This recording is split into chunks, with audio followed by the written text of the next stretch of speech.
Hey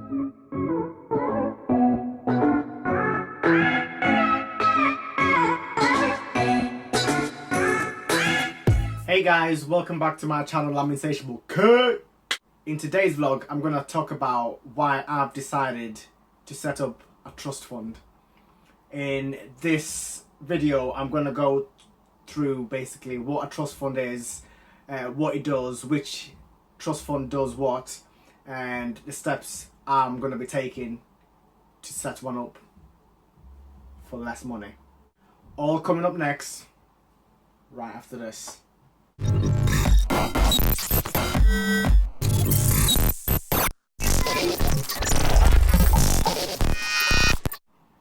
But before we start, I'd like to thank all you guys for liking and subscribing to my channel. We've passed our first milestone of 100 and hopefully it gets stronger onwards. Thank you. So, what is a trust fund? In principle, a trust is a very simple concept. It's a private legal arrangement in which the ownership of a person's assets are transferred to a private fund to be held or managed by an individual for the benefit of a trust member or members. The person providing the assets is normally referred to as the settlor. Those appointed to look after the assets are known as the trustees. Once assigned to the trust, items are no longer deemed personal possessions of the settlor and are therefore safeguarded from creditors, financial settlements, disagreements, setbacks, family disagreements, like I said, and lawsuits. As such, trusts are widely used safe havens, arrangements for families and business assets. So, I bet you're wondering, why have I decided to create a trust? Trusts serve a variety of needs, and the reasons for establishing them are seemingly endless. The most common reasons include to control and to protect family assets. This is the most commonly used one. Estate and inheritance planning. When someone is too young to handle his or her financial affairs. To protect spendthrifts against their own inability or their own lack of control. For management and distributions of pension or retirement fund during the terms of an individual's employment. So, what types of trusts are there? Since trusts function as multi-purpose legal tools, the United Kingdom recognises numerous trusts, arrangements that generally fall in one of these categories. Bare trusts, also known as simple trusts. Property or assets in this form are held in the name of a trustee who has no discretion over what income is paid to the beneficiary and has no active duties to perform. The beneficiary has absolute right to all of the income and capital of the trust at all times. If he or she is over the age of 18 in England and Wales, or above the age of 16 in Scotland. Bare trusts are often used as a vehicle of which assets or property are often passed to young people. Trustees simply manage the assets until the beneficiary is old enough to handle that responsibility. which means the assets set aside by the settlor will always end up to the intended beneficiary. The second type of trust is an interest in possession trust. This structure provides an individual with the present right to present enjoyment of something, so the trustee must pass on all of the income to the beneficiary as it arises, less any expenses and tax. This type of trust can give the interest in possession to the beneficiary for a fixed period, an indefinite period, or most commonly used for the rest of beneficiary's life. In the latter example, called a life interest trust.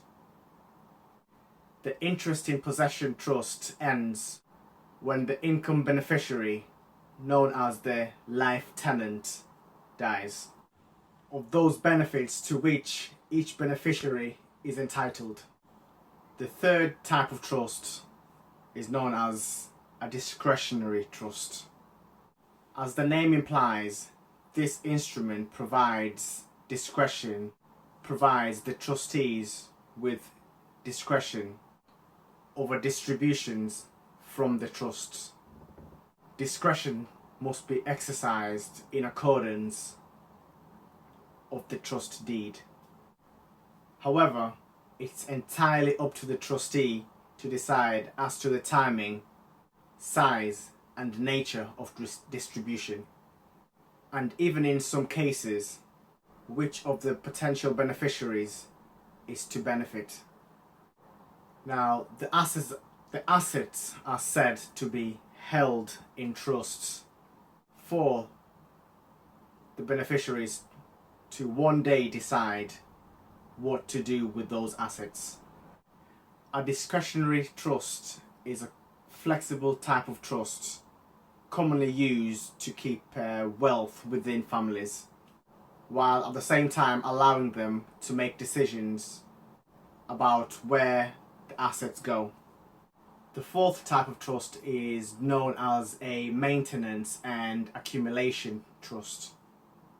This version allows the trustee to augment the trust's capital, and trustees of an accumulation and maintenance trust are given powers to accumulate the trust's assets through savings and investments until a certain date, at which time the beneficiary is entitled to the property of the trust or to some of the income arising from that property.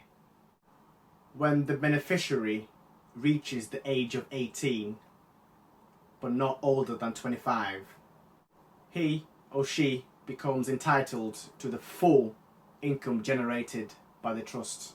The last but not least type of trust is called a mixed trust. As the name suggests, this type of trust contains different types of trust within the structure. Some assets may be set aside in an interest in possession trust, while others might be treated in a discretionary trust manner. Mixed trusts are often created to benefit siblings who reach inheritance age at different times. So, how do I create a trust? While simple in theory, trusts can become a web of complexity if they are to operate properly. A solicitor is required to draw up a trust, and the legal wording must be precise. Process can be costly, say about around £1,000 or more. That is depending upon the extent of advice required. By being prepared before starting in the consultation process, however, you can considerably reduce the amount of time and advice along with associated costs, irrespective of the trust's type. The first step is decide upon your assets.